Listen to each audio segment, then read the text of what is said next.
বলেন জবান দিছে কে? আওয়াজ করে আবার বলেন জবান দিছে কে?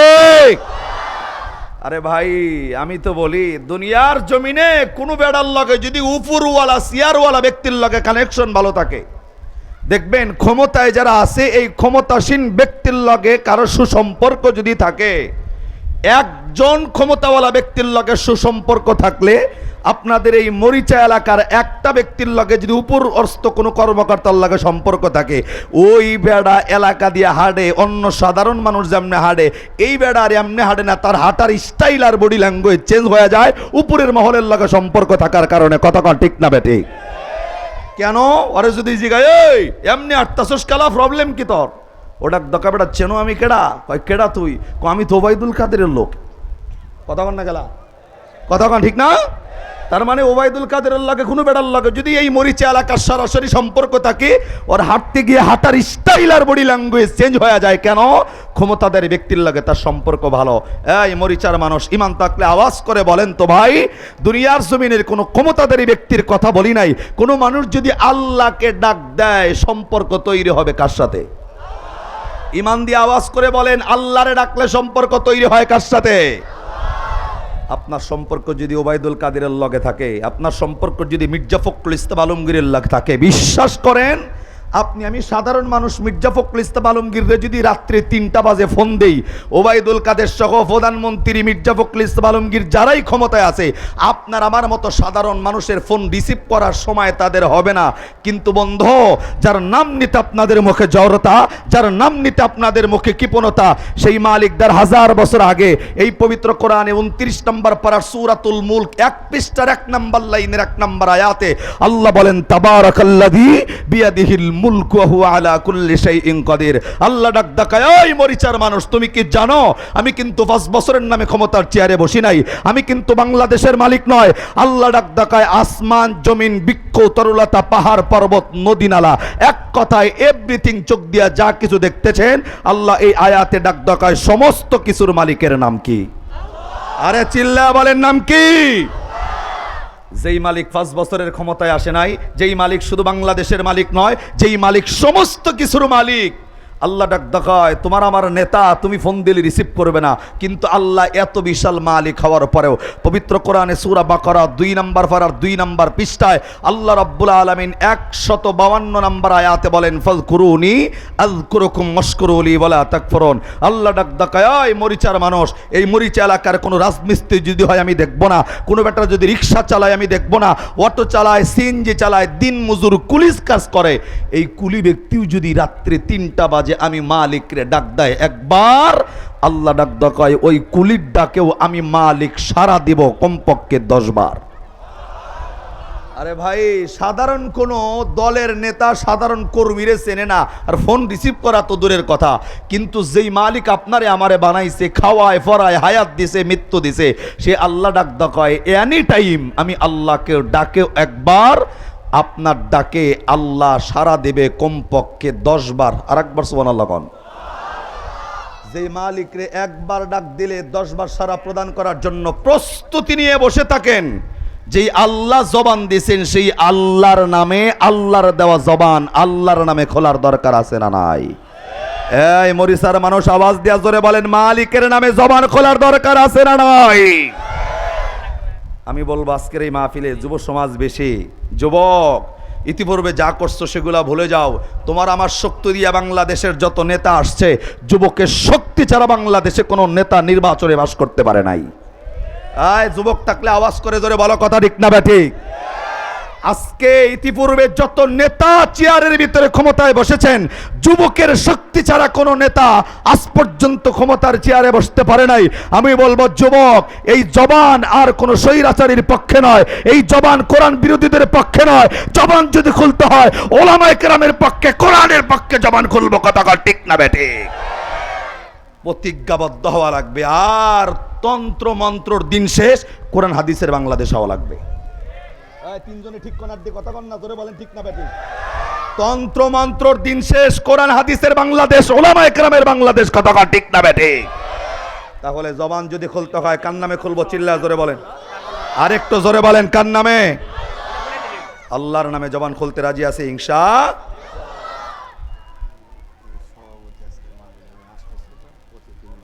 কই তো বয়ান বন্ধ করে আনুন লাগবো কি রে ভাই? সভাপতি সাহেব আসুক, আমরা সাদরে তারা ভোট গ্রহণ করবে, তো বয়ান বন্ধ করে গেলিগা? হ্যাঁ, কথা ঠিক না? এটা কি আমার বাপের কথা কইতেছি? কথা চলছে কার? তো কোরআনের উপর দেওয়া দুনিয়া থেকেও আছে। আরে কথা বল না, আসেনি? বয়ান বন্ধ করে কি ভাই, কি এগুলা? কোরআনের বয়ান চলবে। অন্য অতিথিরা কথা বললে যেমন আমরা তাদের কথা বন্ধ করার সাহস রাখি না, এখানে বক্তার ব্যক্তিগত কোনো আলোচনা নয়, কোরআনে আলোচনা চলবে, কোরআনের কথা বন্ধ করা যাবে না।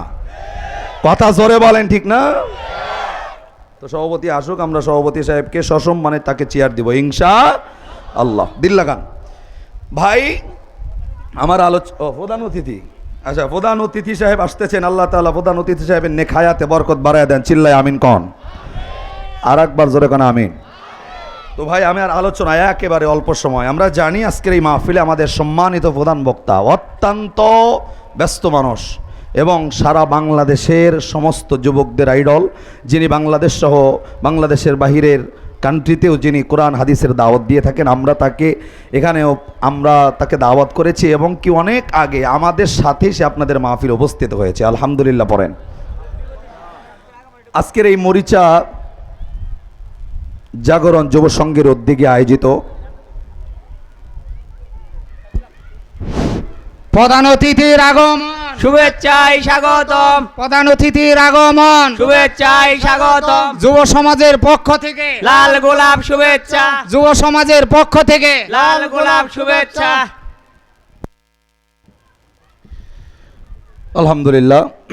দিলদান ভাই, আমি এইদিক করতে করতে আমার টাইমে আমি পাবো না, একটু পরে দেখবো খালি আজরাইল আমার পিছন দিয়া ঘুরতেছে।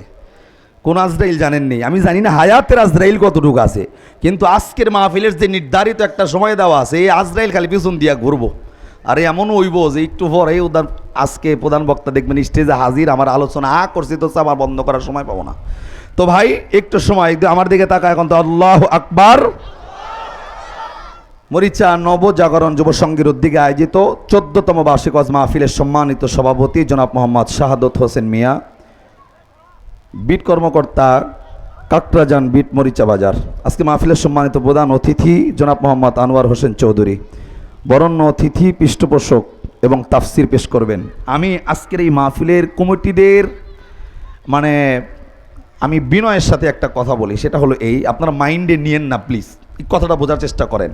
এই যে কোরআন শরীফটা দেখতেছেন, বলেন তো ভাই, এই কোরআনের উপরে হাদিসের কিতাব রাখা জায়েজ আছে?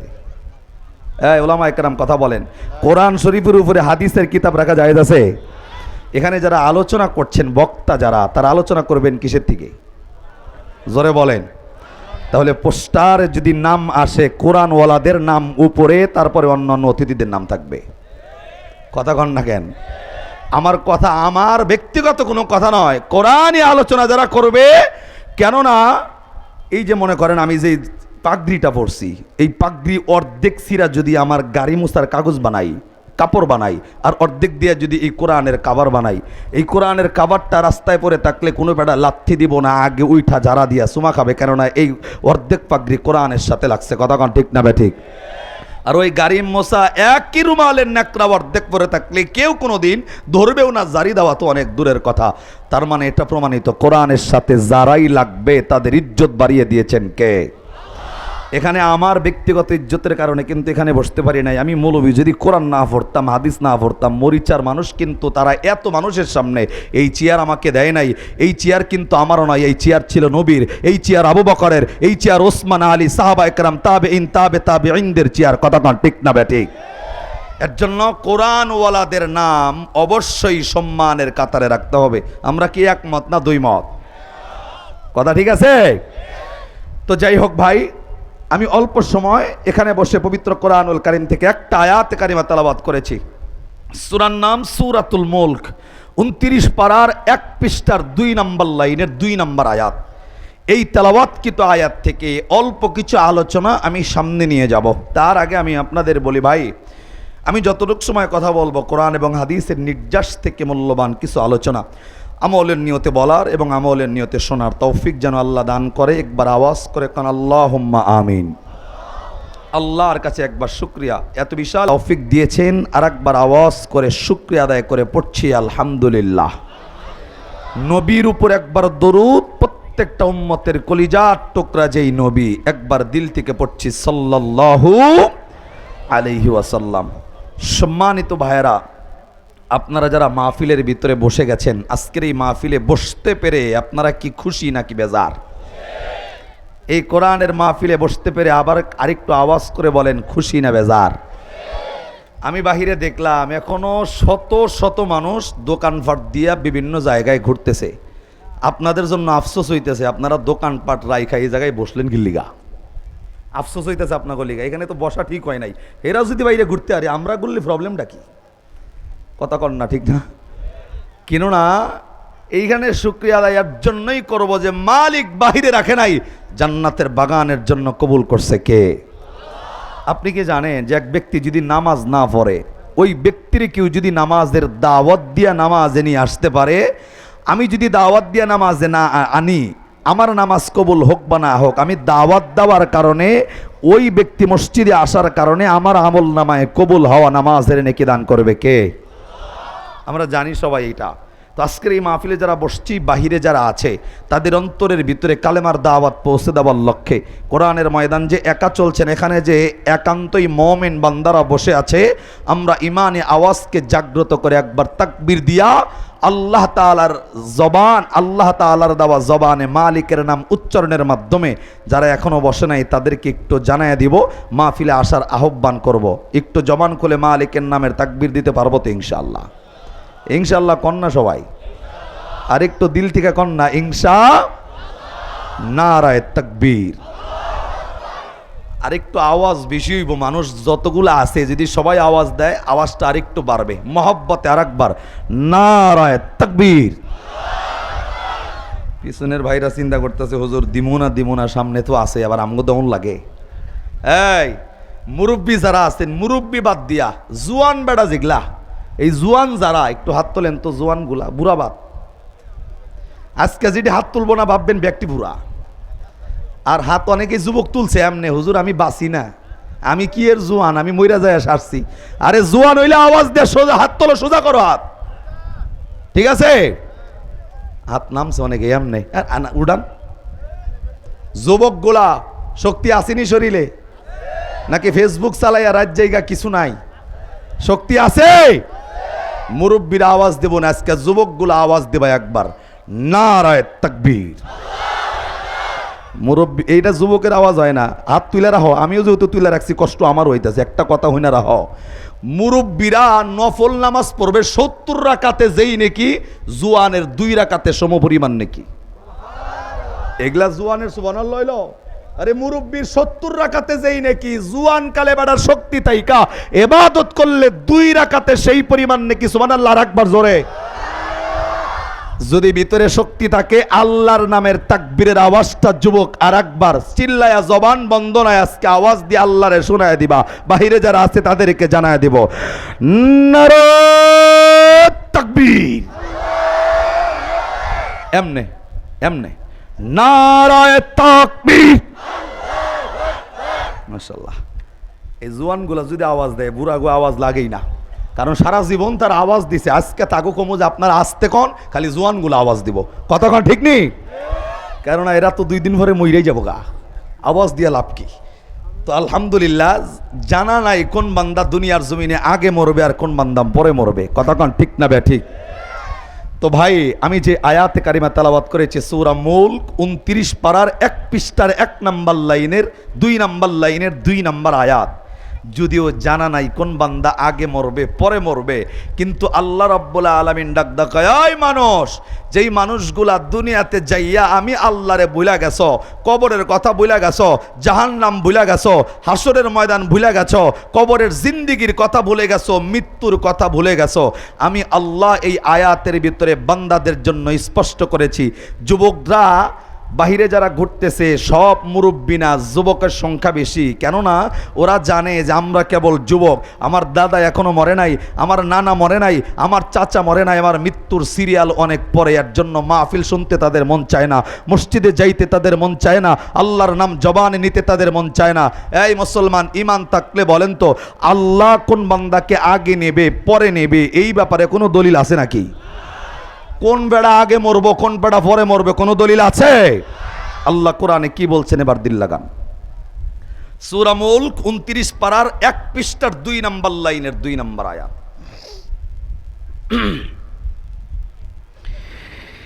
বিসমিল্লাহির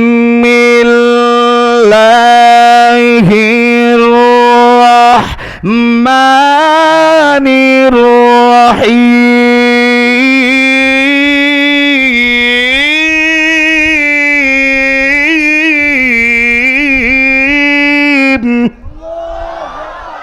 আরে ভাই, যারা কোরআন শুনে জবান খুলতে পারেন নাই, এগেন চান্স, আর একটাবার আওয়াজ করে চিল্লায়া বলতে হবে আল্লাহু আকবার। আপনি কি জানেন বাংলাদেশে বর্তমান সময় 17 কোটির ঊর্ধ্বে মানুষ, মানে 18 কোটি মানুষ। এই 18 কোটি মানুষের মধ্যে 90 থেকে 92% মানুষ হলো মুসলমান। সবচেয়ে দুঃখজনক বিষয়, এই 92% মানুষের মধ্যে আমি মানুষগুলাকে 3 শ্রেণীতে ভাগ করছি। দেখেন এই 3 শ্রেণীর মধ্যে আপনি আছেন নাকি? 1 নাম্বার শ্রেণী, দেখবেন ক্লাস 1 থেকে পড়াশোনা করে করে মাস্টার ডিগ্রি কমপ্লিট করে, গ্র্যাজুয়েশন কমপ্লিট যাকে বলা হয়, মানে গ্র্যাজুয়েশন কমপ্লিট করেছে, দুনিয়ার জমিনে সব জানছে বেটায়, মাস্টার ডিগ্রি কমপ্লিট করে সব বোঝে, কিন্তু আফসোসের বিষয় নাম মুসলমান, বাবাও মুসলমান ছিল, অথচ মাস্টার ডিগ্রি কমপ্লিট করে মালিকের পবিত্র কোরআনের তেলাওয়াত জানে না। এমন মুসলমান সারা বাংলাদেশ সহ গ্র্যাজুয়েশন পারসন আপনাদের এই মরিচা এলাকায় আছে না নাই? মাস্টার ডিগ্রি কমপ্লিট বারা কোরআন শেখে নাই। আফসোস আপনার আমার জন্য। 3 শ্রেণীর ভিতরে এটা হলো 1 নাম্বার। নাম্বার 2 নাম্বার হলো তারা যারা যুব সমাজ। আমি তাদেরকে বলবো, দৃষ্টি আকর্ষণ করছি, কলেজ ইউনিভার্সিটিতে পড়াশোনা করছে যুবক, ইন্টারনেট বোঝে, ফেসবুক বোঝে, ইউটিউব বোঝে, টুইটার বোঝে, ভাইবার বোঝে, প্রত্যেকটা দেশের প্লেয়ারের নাম জানে, Brazil, Argentina, Germany, Italy, Australia, America, south Africa, England, Japan, Pakistan, India, সব দেশের প্লেয়ারের বায়োডাটা মুখস্থ। আফসোসের বিষয় হলো যুবক ভার্সিটিতে পড়াশোনা করে সব শিখছে, কিন্তু আল্লাহর কোরআনের কাছে আসে নাই, কোরআন শেখে নাই। এমন যুব সমাজ সারা বাংলাদেশ সহ আজকের এই মরিচা এলাকায় আসে না নাই? আর এক শ্রেণী হলো মুরব্বী সমাজ, মানে ডন মাইন্ড। আমি আপনাদের পায়ে হাত দিয়ে বলি, মুরব্বী যারা বয়স হয়ে গেছে 60-এর ঊর্ধ্বে, 70-এর কাছাকাছি, প্রায় 60-50-এর ঊর্ধ্বে চলে গেছে, দেখবেন বিকাল হইলে চা স্টলের ভিতরে বয়া 1 কাপ চা খাইতে খাইতে মান্নার 2.5 ঘন্টার সিনেমা শেষ করে, এমন মুরব্বী আছে না নাই? এই বেড়া বিলেনে যদি মান্নারে ভিড়ায়, মান্নার পরিবারে ভিড়ায়, এই বিড়ানি দেইখা ওই করুণ বাজনা হই না, এই বিরহে বিরহিত হইয়া চা খায় আর জুরজুরাইয়া চোখের পানি ছাড়ে চা স্টলে, এমন মুরব্বীও আছে না নাই? বয়স হয়ে গেছে 60 ঊর্ধ্বে, জিজ্ঞাসা করে দেখেন, এত কিছু শিখলো দুনিয়ার জমিনে, নায়ক নায়িকার নাম জানে, তাদের বায়োডাটা মুখস্থ, কিন্তু কপাল পরা মুরব্বী ভাই আল্লাহ পাকের পবিত্র কোরআনটা শেখে নাই, শেখার চেষ্টাটাও কোনোদিন করে নাই, এমন মুরব্বী সমাজও আছে না নাই?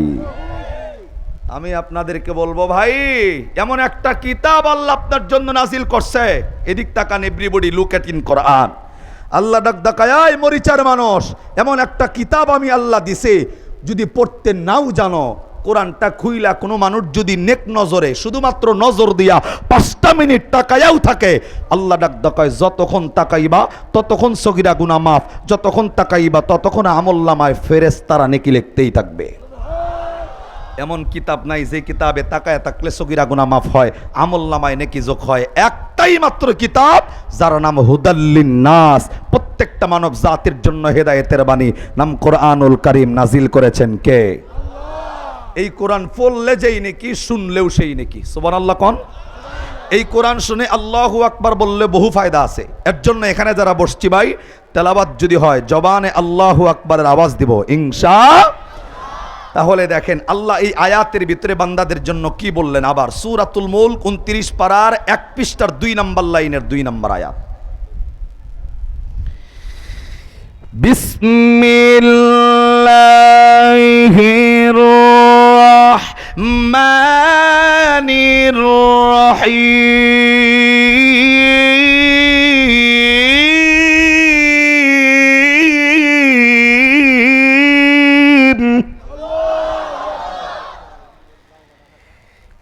الذي خلق الموت والحياة ليبلوكم أيكم أحسن عملا وهو العزيز الغفور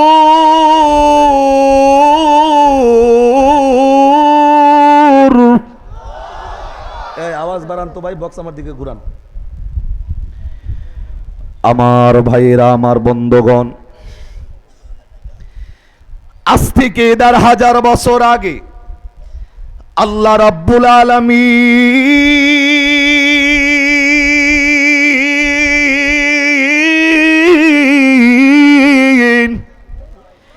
একটা পবিত্র কোরআনুল কারীম নাযিল কইরা দিয়া, এই পবিত্র কোরআনে আল্লাহ ৩০টা পারা ১১৪টা সূরা আল্লাহ রাব্বুল আলামিন নাজিল করে। এই কোরআনের অন্যতম একটা সূরা, যেই সূরার নাম হইল সূরাতুল মুলক। এটা কোরআনের ২৯ নাম্বার পারার ১ নাম্বার পৃষ্ঠার ২ নাম্বার লাইনের আল্লাহ রাব্বুল আলামিন ২ নাম্বার আয়াতে তামাম বিশ্বের সকল মানুষদেরকে উদ্দেশ্য করে, এবং তো আল্লাহ বলা মানুষদেরকে আল্লাহ রাব্বুল আলামিন দেখায়া দিয়েছেন।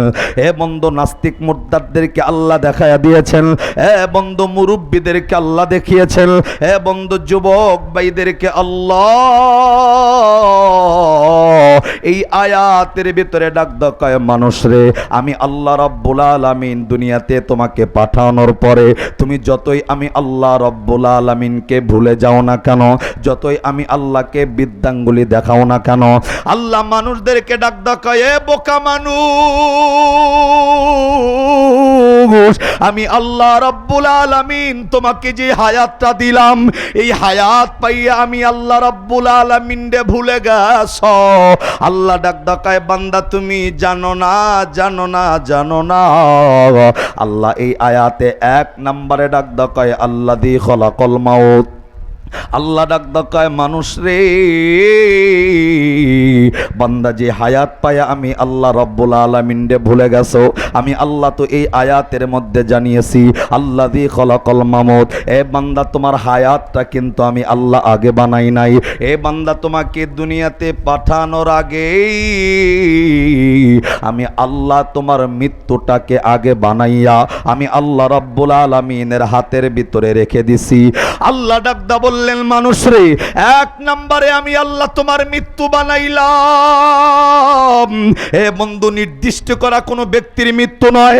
এ বন্ধু সরকার প্রধানের মৃত্যু আল্লাহ আগে বানায় নাই, রাষ্ট্রপ্রধানের মৃত্যু আল্লাহ আগে বানায় নাই, দিন মজুরের ব্যক্তির মৃত্যু আল্লাহ আগে বানায় নাই, শুধুমাত্র নাস্তিক মুরতাদদের মৃত্যু আল্লাহ আগে বানায় নাই। আল্লাহ সকল মানুষদেরকে ডাক দেয়, মানুষ, সকল মানুষের মৃত্যু ১ নম্বরে আল্লাহ ডাক দেয়, আল্লাযী খলাকাল মাউত, আমি আল্লাহ মৃত্যুটা বানাইয়া ওয়াল হায়াতা লিয়াবলুয়াকুম আইয়ুকুম আহসানু আমালা, তারপরে আমি আল্লাহ বান্দাকে একটা নির্দিষ্ট হায়াত দিয়া দুনিয়ার জমিনে ছেড়ে দিছি। আল্লাহ রাব্বুল আলামিন ডাক দেয়, মানুষ রে, আমি আল্লাহ যে মৃত্যুটা বানাইছি শুধু তাই নয়, মৃত্যুটা আমি আল্লাহ রাব্বুল আলামিনের হাতের ভিতরে রাইখা হায়াতের লম্বা একটা রশি দিয়ে তোমাকে দুনিয়ার জমিনে ছেড়ে দিলাম। এ বান্দা, আমি আল্লাহর হায়াত পাইয়া বান্দা আমি আল্লাহ রাব্বুল আলামিন রে যতই ভুলে যাও, বান্দা ভুলে যাবা না, যাবা না। শুধুমাত্র হায়াত দিয়া তোমাকে ছেড়ে দেওয়া হয় নাই।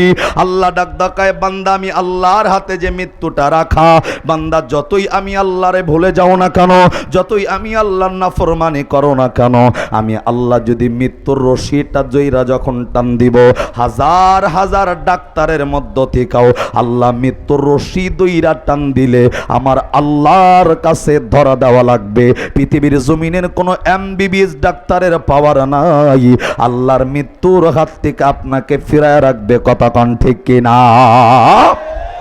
আমার ভাইরা আর একটু সহজ উদাহরণ দিলে ভালো বুঝবেন। এই বন্ধ তাকায় দেখবেন আপনার এলাকার ভিতরে অনেক ছোট বাচ্চাগুলা এই বন্ধ ছোট্টবেলায় দেখবেন আকাশের ভিতরে বিশাল আকারের একটা ঘুড়ি উড়াইয়া দিয়েছে। ঘুড়িটা যত সুতা ছাড়া হয় ঘুড়িটা তত উপর দিকে চলা যায়। এ বন্ধু এই ঘুড়িটা একেবারে আকাশের উপরে গিয়া নিজে নিজে কল্পনা করে আমি যেই পরিমাণ উপরে ওইটা গেছি আমার আল্লাহ রব্বুল আলামিন হয়তো আমাকে ধরতে পারবে না। অর্থাৎ যেই ঘড়িটা যেই মালিকটা উড়াইয়া দিয়েছেন উনি চিন্তা করে আমার মালিকের কাছে হয়তো আমার ধরা দেওয়া লাগবে না। কিন্তু বোকা ঘড়ি জানে না আমি যতই আসমানে উড়ি না কেন আমার সাথে একটা সুতা লাগানো আছে। ওই সুতাটা মালিকের হাতের ভিতরে লাগানো। মালিক যদি ইচ্ছা করে রাত্রি 1টা নয় 2টা নয় 5টা নয় 3টা নয় এনি টাইম যদি সুতাটা গোছানো শুরু করে ঘুড়ি যতই আসমানে ওড়ুক অবশ্যই ওই মালিকের কাছে ধরা দেওয়া লাগবে। কথা কন ঠিক না ব্যাঠিক?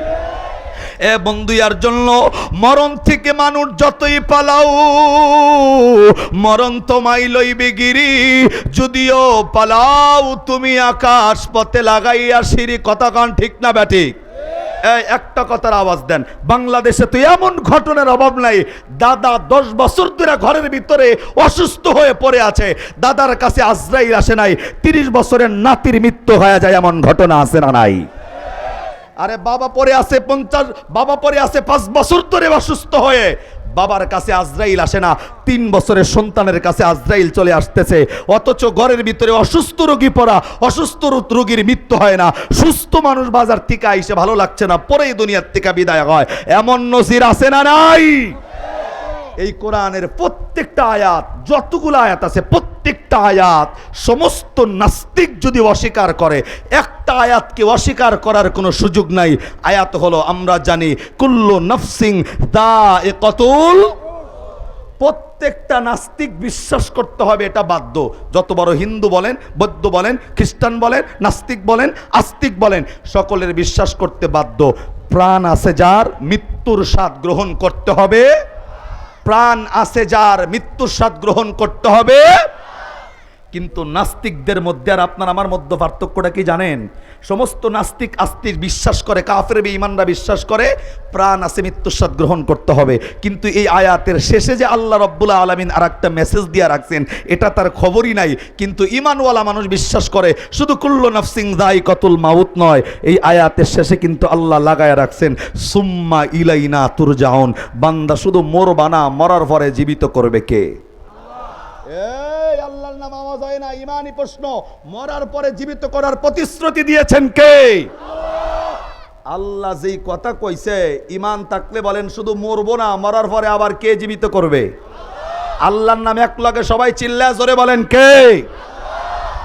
এই কথাটা হিন্দুরে জিগান, ও জানে খালি মৃত্যু হবে। বৌদ্ধরে জিগান, ও জানে মৃত্যু হবে। খ্রিস্টানরে জিগান, ও জানে মৃত্যু হবে। নাস্তিকরে জিগান, ও জানে মৃত্যু হবে।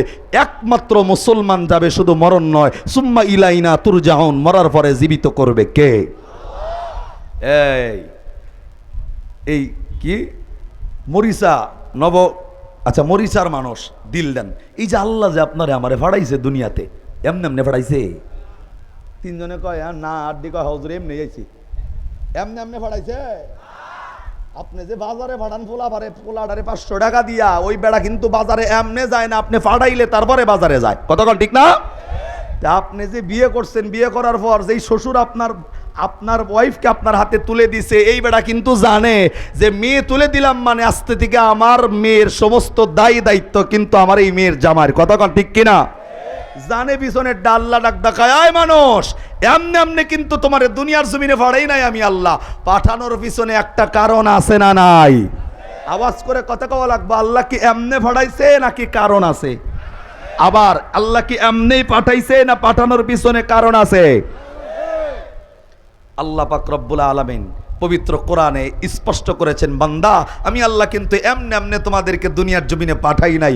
পাঠানোর পরে আল্লাহ ডাক দেখায়, মানুষ যখন আমি আল্লাহর কাছে আসবা খালি হাতে কেউ আইও না। সুবহানাল্লাহ কন না কেন? আল্লাহ ডাক দেখায় নিজের বন্ধুর বাড়িতে গেলে উপহার নিয়ে যাও, শ্বশুর বাড়িতে গেলে মিষ্টি ছাড়া যাও না, অন্য বিয়া বাড়িতে গেলে উপহার উপটৌকন নিয়ে যাও। কিন্তু বান্দা, আমি আল্লাহর কাছে যখন আইবা, তোমার এমনি এমনি পাঠাই নাই, কিন্তু যখন আমি আল্লাহর কাছে আইবা, একটা বান্দা খালি হাতে আয়ো না, কিছু না কিছু আমি আল্লাহর জন্য নিয়ে আসতে হবে। চেয়েছেন কে? আবার জোরে বলেন। এই যে পাশেই মধুপুর আছে না নাই? এরে পাবলিক কথা কয় না, আসেনি? আমি ওই জায়গায় যে এক বয়ানে বলছিলাম যে ভাই, আল্লাহ বান্দারে খালি হাতে যাইতে নিষেধ করছে, কিছু না কিছু নিয়ে যেমন লাগবে আল্লাহর লিগা। এক লোক ডাক ডাকায়, আপনারা তো জানেন মধুপুরের আনারস বিখ্যাত। এক পাবলিক ডাক ডাকায়, হুজুর মন হানি আনারস দিলি চলবো নি? নাউজুবিল্লাহ কইলেন না? আপনার কি মনে হয় আল্লাহ কি আনারস নিব? যারা কথা কন না 6 কেজি মিষ্টি কিনবেন মনে হয়? এগুলো মিষ্টি কেনার টাইম আছে? ভাই, আল্লাহ বান্দার কাছে কি চায়? আল্লাহ পবিত্র কোরআন স্পষ্ট করে বান্দাদেরকে জানিয়েছেন আল্লাহর বর্ণনা। আল্লাহ ডাক দিয়া বললেন, আফাহাসিবতুম আন্নামা খালাকনাকুম আবাসা ওয়া আন্নাকুম ইলাইনা লা তুরজাউন।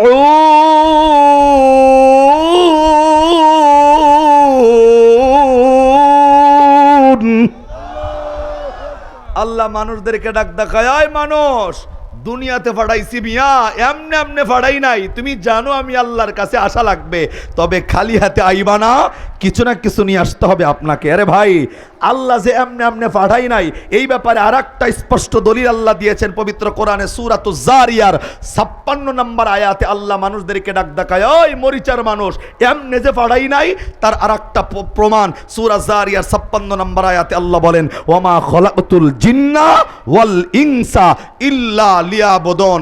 মানুষ এবং জিন জাতিকে একমাত্র ইবাদতের জন্য সৃষ্টি করেছেন কে? আওয়াজ দেয় ইমানি প্রশ্ন জোরে বলেন, মানুষ এবং জিনকে ইবাদতের জন্য বানাইছে কে? আপনি করতেছেন কি তিনি বলেন? আল্লাহ আপনারে বাড়াইছে, ওমা খলাকতুল জিন্না ওয়াল ইনসা ইল্লা লিয়াবুদুন, অন্য কারো ইবাদত নয়, আল্লাহর ইবাদতের লিগা। তো আপনি করতেছেন কি বলেন? নাফরমানি ছাড়া কি আছে আপনার আমার জিন্দেগিতে? এই আর একটা কথা বলি মরিচার মানুষদের, ভালো লাগবে এবার।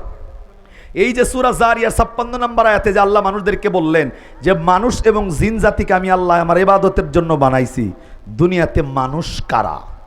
যেই মানুষদেরকে আল্লাহ ইবাদতের জন্য বানাইলে, এখন আমি যদি জিগাই আপনাদের চোখে মানুষকে, এখন এই আয়াত দ্বারা প্রমাণিত হয় বাংলাদেশে হিন্দু বলেন, বৌদ্ধ বলেন, খ্রিস্টান বলেন, ইহুদি বলেন, নাস্তিক বলেন, আস্তিক বলেন, আমাদের চোখে কিন্তু সকলেই মানুষ।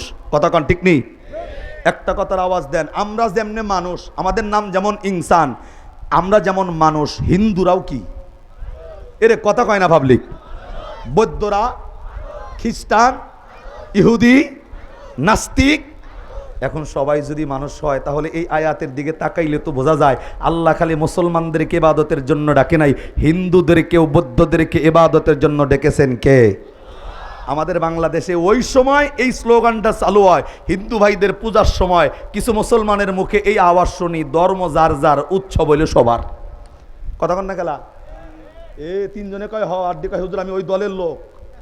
আওয়াজ দা জোরে বলেন, এই স্লোগান আসেনি? ধর্ম যার যার, উৎসব সবার, এই স্লোগান আছে না নাই? আমি আচ্ছা প্রধানমন্ত্রীটা বাদ দেন, এই শোনেন, ধর্ম যার যার, উৎসব যদি সবার হয়, একটা প্রশ্ন বলেন, ধর্ম যার যার, উৎসব সবার, আপাতত 1 মিনিটের জন্য মেনে নিলাম যে হিন্দুরা হিন্দুদের ধর্ম পালন করতে গিয়ে আমাদেরকে এই বাণীগুলা শোনায়, আমরা মুসলমান সেইখানে প্রসাদ খাওয়ার জন্য দৌড় মারি। আমি ওই সমস্ত ভাইদেরকে জিজ্ঞাসা করি, বাংলাদেশের ভিতরে বিশাল বড় বড় 2টা ঈদ হয়, একটা রমজানের ঈদ আর একটা কুরবানির ঈদ, আর প্রত্যেকটা সপ্তাহে একটা করে গরিবের ঈদ হয়। ওই ঈদের নাম হচ্ছে পবিত্র জুমা। একবার বলেন তো ভাই, আজ পর্যন্ত বাংলাদেশের কোনো হিন্দু ভাই, ধর্ম যার যার, উৎসব যদি সবার হয়, আমাদের উৎসবে কোনো হিন্দু আইসা কোনো ঈদের নামাজে মসজিদের ইমামের খুতবা শুই না 2 রাকাত ওয়াজিব নামাজ পড়ছে, এমন ঘটনা ঘটছে নি? যারা কতক্ষণ না কোন গ্রুপের লোক আওয়াজ দেয় কতক্ষণ না?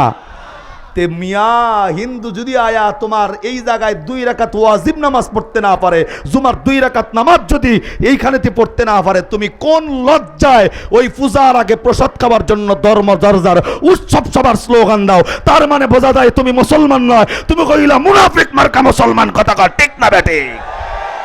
এই সমস্ত কথা যারা বলবে তাদের থেকে সাবধান, তারা মুসলমান হলেও নামদারি মুসলমান, কিন্তু ভিতরে মুনাফিকি দিয়া ভরা। কথা ঠিক না বেঠিক? চিল্লা জোরে কন। আরে ভাই, আল্লাহ আপনার আমার মতো বোকা না।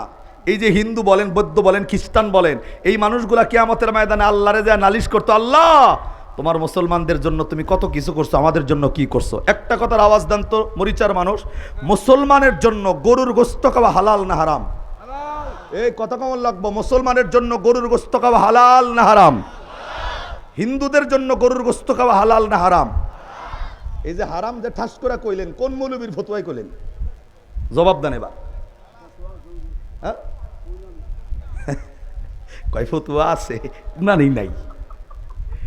বাংলাদেশের এমন কোন মুফতি, কোন মসজিদের ইমাম, কোন মাদ্রাসার হুজুর, পেটকা হুজুর যেটারে বলে, মনে করেন আজকে হইছে, এটারেও যদি যায় জিগান যে হিন্দুদের লিগা গরুর গোশত হালাল না হারাম, কিতাবের কোনো ভাষায় এমন কোনো জায়গায় উল্লেখই নাই যে গরুর গোশত মুসলমানের জন্য হালাল আর হিন্দুদের জন্য হারাম, কোনো জায়গায় নাই। এখন ওরা যদি ইচ্ছা করে না খায়, আমগো কি? কথা কয় না? ওরা যদি না খায়, আমগো কি? এই যারা এখনো তালে নাই তাগো জিগায়, মুসলমানের জন্য গরুর গোশত খাওয়া হালাল না হারাম? চিল্লায় আবার জোরে বলেন। মুসলমানের জন্য মরা মাছ খাওয়া হালাল না হারাম? হারাম কইল কেডা? মরা মাছ খাওয়া হালাল করছে কে? আমরা তো জানি অনেক হিন্দু ভাইদের ব্যাপারে, যেহেতু হালাল বিষয়।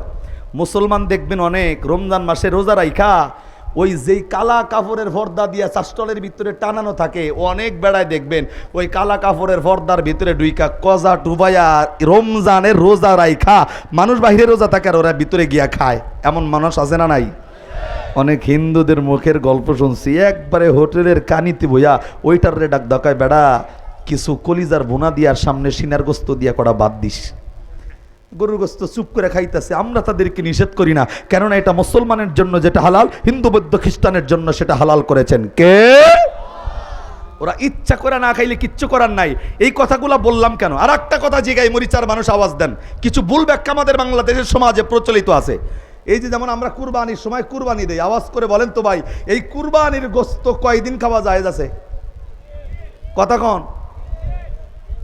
3 দিন, আর একজনে কয় 1 দিন, আর একজনে কয় হুজুর আমি চুপ করে রয়েছি, কোনটা কম আবার ভুল হয় যদি। এই গরুর গোস্ত যে 3 দিনের পক্ষে যারা, হ্যাগো ফ্রিজ যদি চেক করি দেখবো যে এখনো গত বছরের গোস্ত রয়েছে। কথা কয় না? কেন থাকবো না ভাই? গরুর গোস্ত 3 দিন খাওয়া যায়, এটা কোনো দলিলই না, নিজেরা বানায় নিছি। সাহাবায়ে কেরামের জামানায় কি ফ্রিজ ছিল? কথা কয় না এবার? তো ফ্রিজ ছিল না, তাহলে এত বড় গরু, এত বড় দুম্বা জবাই করে কি করছে গোস্ত এরা? কিতাবের ভিতরে আসছে এই গোস্তগুলা জামানায় ফ্রিজ ছিল না, প্রযুক্তির ব্যবহার ছিল না, রৌদ্রের তাপে গোস্তগুলা শুকায়া ঘরের ভিতরে শুটকি করে রাখছে, দীর্ঘদিন পর্যন্ত তারা এই গোস্তগুলা খাইছে। সুবহানাল্লাহ কয় না? সাহাবায়ে কেরাম যদি প্রযুক্তি না থাকার কারণে রৌদ্রে গোস্ত শুকায়া যদি দীর্ঘদিন খাইতে পারে, তা আপনি আমি ফ্রিজে ঢুকাইলে গোস্ত হারাম হয়ে যাবো গা? আপনি চাইলে যতদিন ইচ্ছা ততদিন খাওয়া জায়েজ করছে কে? এখন অনেকে চিন্তা করতেছে হুজুর এমনি দরি মাইসে গরিব মাইসের গোস্ত দেয় না, আরো ফ্রিজের কথা যদি কেন তো 2টা কিনবো। কথা কন না, ঠিক না? আরে যারা দেয় না এমনিই দেয় না, ফ্রিজ থাকলেও দিব না, না থাকলেও দিব না। কিছু মানুষ আছে দেখবেন বড় লোকের ধন বলে ফিফরাই খায়। কথা কন না, ঠিক না? যাদের মন মানসিকতা নাই, ওরা জাকাতের কাপড় কেনে, যেই দোকানের সামনে সাইনবোর্ড থাকে এখানে জাকাতের কাপড় পাওয়া যায়, একেবারে পাতলা, এই দিক থেকে তাকাইলে ওই দিক পর্যন্ত দেখা যায়। ওরা জাকাতের নামে কাপড় কেনে, মানে মানুষের সাথে প্রতারণা করছে। কথা কন ঠিক কিনা? তার মানে হলো এই জাকাতের নামে কোনো কাফন নাই। আপনার জন্য যেটা মঙ্গল, অন্যের জন্য যেটা সেটা মঙ্গল মনে করতে হবে। কথাকার জোরে বলেন। তার মানে ওমা খলাকতুল জিন্না ওয়াল ইনসা ইল্লা লিয়াবুদুন, এই জায়গায় মানুষকে ইবাদতের জন্য আহ্বান করেছে কে? চিল্লা জোরে বলেন। মানুষ যারা তারাই ইবাদত করবে কার? কোরআনের আরেকটা আয়াত, সূরার নাম সূরাতুল বাকারা, 1 নম্বর পারার 3 নম্বর পৃষ্ঠার 10 নম্বর লাইনের আল্লাহ পাক রব্বুল আলামিন 21 নম্বর আয়াতে বলেন, ইয়া আইয়ুহান নাস, আল্লাহ বলেন হে মানব জাতি, না সুবুদু, ইবাদত করো, রব্বাকুম, অন্য কারণে ইবাদত করবা কার? মানুষদেরকে আল্লাহ ইবাদতের জন্য বলছেন। আমি আপনাদেরকে বলি, মানুষকে যদি আল্লাহ ইবাদতের জন্য বলেন, আপনাদের ভাষা অনুযায়ী হিন্দু মানুষ, বৌদ্ধ মানুষ, খ্রিস্টানও মানুষ, নাস্তিকও মানুষ, সবাই যদি মানুষ হয়, এই আয়াতে আল্লাহ বলে নাই শুধু মুমিন আমি আল্লাহর ইবাদত করবে, মুসলমান আমি আল্লাহর ইবাদত করবে, শুধু এটা বলে নাই। আল্লাহ যদি মানুষদেরকে ডাকছেন, মানুষ যারা তারা ইবাদত করবে কার? এখন এই নাচ শব্দের ব্যাখ্যায় যদি আসেন মানুষ কারা, আমি বলবো জাতি ধর্ম বর্ণ নির্বিশেষে মানুষ কাদেরকে বলা হয়?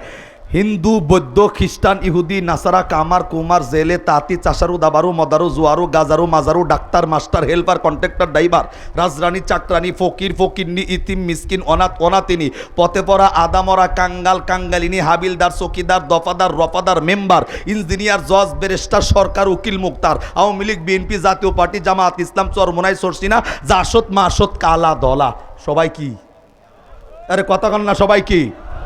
আল্লাহ তো এই আয়াতে বলে রাখছেন, ইয়া আইয়ুহান নাস, মানুষ যদি হও নাসউবুদু, ইবাদত করো রব্বাকুম, অন্য কারণে ইবাদত করা লাগবে কার? দিল লাগান এবার আমার ভাইরা। আমি বলছিলাম যে বান্দা শুধু মরবে না, মরার পরে জীবিত করবে কে? এই ব্যাপারে কিতাবের ভাষায় ছোট্ট একটু আলোচনা। হযরত আবু হুরায়রা রাদিয়াল্লাহু তাআলা আনহু থেকে হাদিসটা বর্ণিত এসেছেন, একটু দিল লাগাইতে হবে। আরেকবার আওয়াজ করে কোন আল্লাহু আকবার।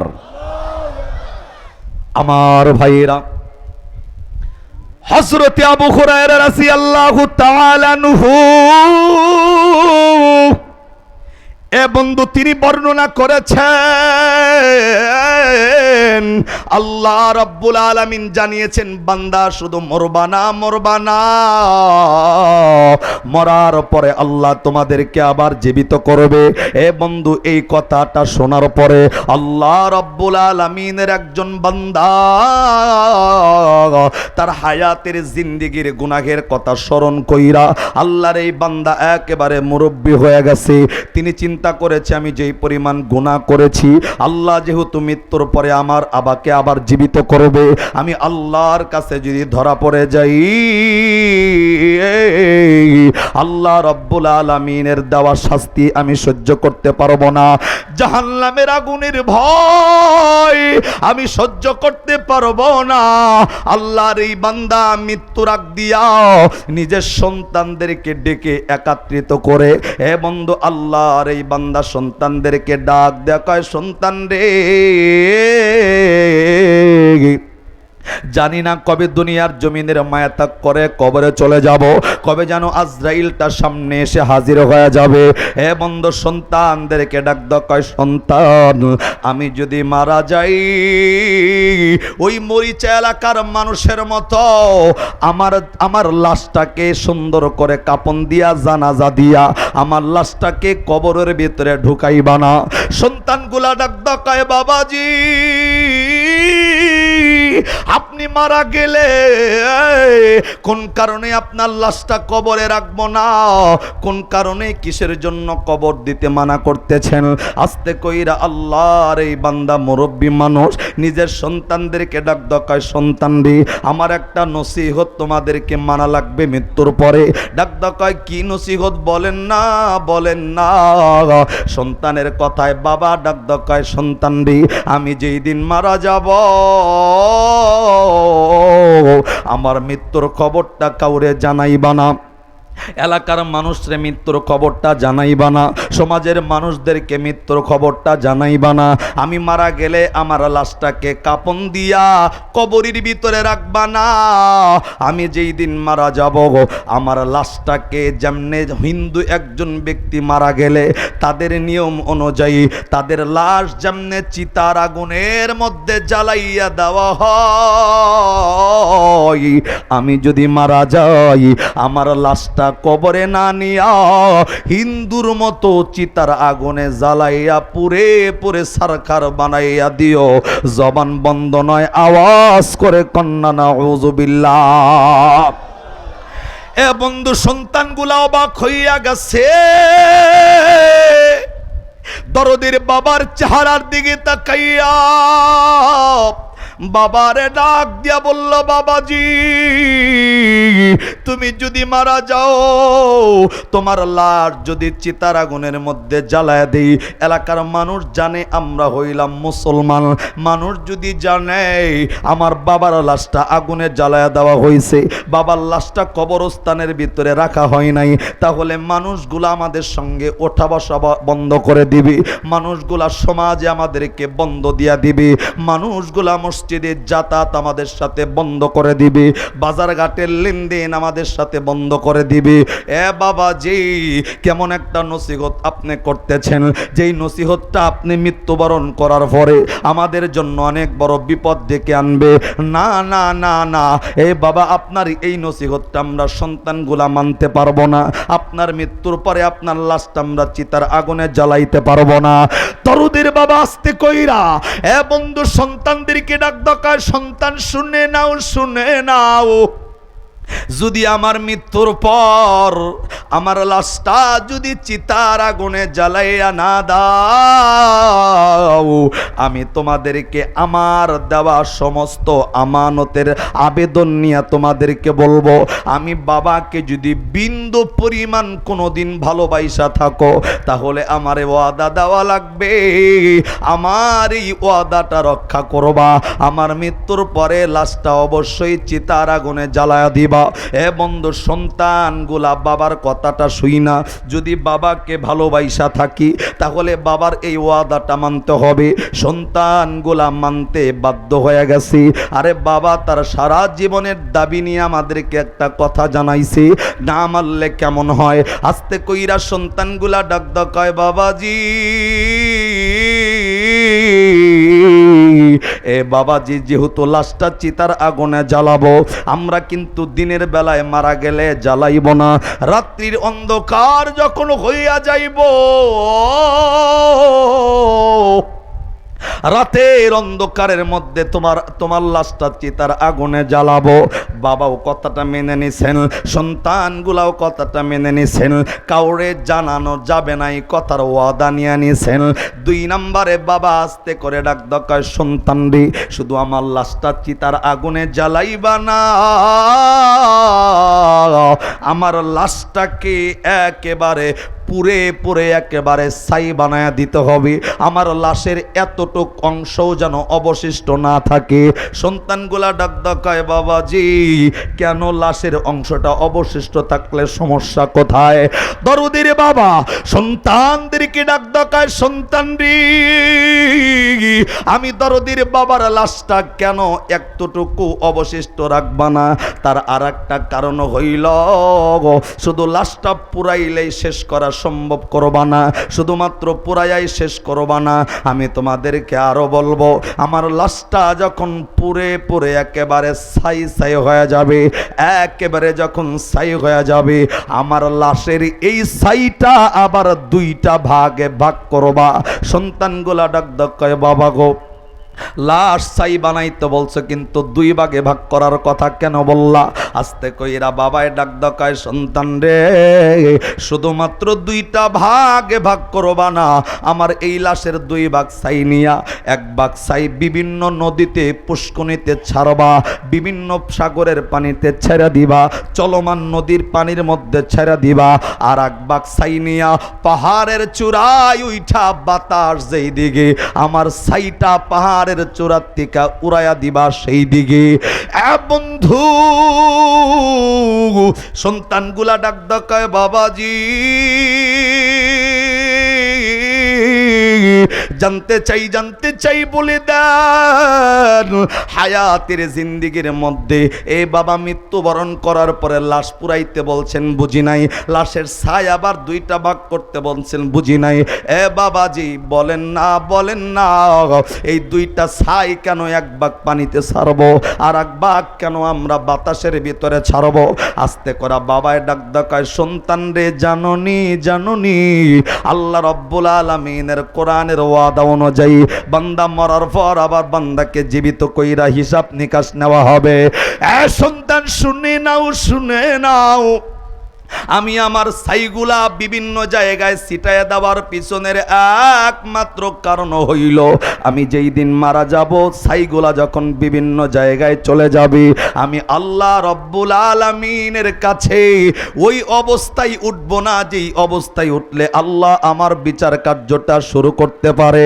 আমার ছাইটা বিভিন্ন জায়গায় ছিটায়া দিবে।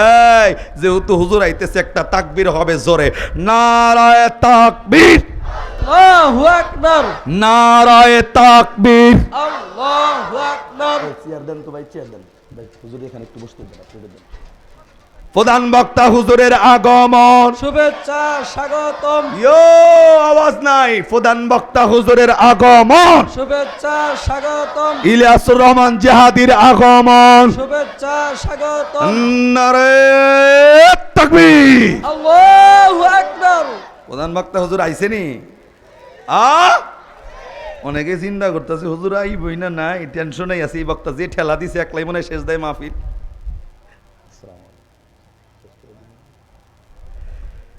আল্লাহু আকবার কইবেন না? হ্যাঁ, কি আওয়াজ দেন একবার, আওয়াজ দেন আল্লাহু আকবার। হুজুর আইছেনি? আসছে? এবার বিশ্বাস হইছে তো? অনেক মাহফিলে ফলে প্রধান বক্তা আহে না, টেনশনে ভাবলে পাগল হইয়া যায়, কুমুঠিরে বলে জুতা দিয়া ডেইলায়। এই সমস্ত আচরণ করবেন না। হুজুররাও তো মানুষ না, কে আসমান থেকে পলাই আইছে? হ্যাঁ, অসুস্থতা নাই, রাস্তাঘাটের জ্যামজট থাকতে আরে না, মানুষ এগুলা মানতে রাজি না। হুজুর যদি মাহফিলের দিন ফোন দিয়া কয় যায় আমি তো অসুস্থ, ডাক দেখায় হুজুর হাসপাতালের ডাক্তার প্রয়োজন লগে করে নিয়ে আহেন, তাও হন লাগবো। কথা কোন এই পাবলিক আছে না নাই? কোন সাইডে জায়গা? এ ভাই এই আপনারা গেটে যারা ব্লক করে দাঁড়া রয়েছেন, এই পাশে জায়গা, চতুর্দিকে জায়গা, আপনারা কিলিকে দাঁড়া রয়েছেন কিও? এগুলো বয়া যান। আল্লাহু আকবার কন না খান। এই শেষ করবো আমি জানি। আমি ওই দিনও কইছি, 1 তারিখে হুজুরের লগে প্রোগ্রাম আসছিল।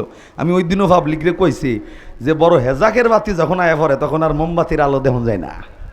কথা কন ঠিক নেই? হুজুরের চেহারাটা পরে হেজাকের বাতির মতোই। মারহাবা কইবেন না? আর একটু জোরে কর না মারহাবা। আমি আলোচনা শেষ করব, তবে লাস্ট কথাটা বলে দেই। হুজুর বলছে একটু কথা কইতে, আমি অল্প সময়ের ভিতরে শেষ করে দেব ইনশাল্লাহ। ভাই ওটা রেডি থাকতে বলেন, ঠিক আছে? এদিক তাকায় এখন আল্লাহু আকবার। কি রে ড্যাম মারি না আওয়াজ? এটা এলাকার যুবকগুলো এমনি কেমন কবরস্থানে হয়ে রয়েছে। আওয়াজ করে এখন আল্লাহু আকবার। আওয়াজটা দেন, একটু পরে আওয়াজ বেরোইব না, একটু পরে খালি অপেক্ষা করেন, ওয়েট অ্যান্ড সি। আল্লাহু আকবার আবার কোন বাফে ভোলারে ডাক দেখায়, এই আমার ছাই শুধু ভাগ হইব না, ছাই 2 ভাগ কইরা 1 ভাগ ছাই পানিতে ছাড়বি, আর 1 ভাগ ছাই নিয়া বাতাসের ভিতরে ছাড়বি। কারণ একটাই, আল্লাহ পাক যেন মৃত্যুর পরে আমার ছাইটা তো বিভিন্ন জায়গায় চলে যাবে, আল্লাহ যেন আমারে খুঁজা না পায়। নাউজুবিল্লাহ কবে? আওয়াজ করে কন্যা। এবার কি মনে হয় ভাই বলেন তো, এই বান্দার ছাইগুলা সারা পৃথিবী জুইরা যদি ছড়ায়া যায়, আল্লাহ চাইলে এই বান্দার ছাইয়ের থেকে বান্দারে আবার জীবিত করার পাওয়ার আছে না নাই? আল্লাহ পবিত্র কোরআনে সূরাতুল ইয়াসিন 23 নম্বর পারা 4 নম্বর পৃষ্ঠার 11 নম্বর লাইনের 82 নম্বর আয়াতের বর্ণনা আল্লাহ বান্দাদেরকে বলছেন। আল্লাহ বললেন, ইন্নামা আমরুহু ইযা আরাদা শাইআন আইয়াকুলা লাহু কুন ফায়াকুন।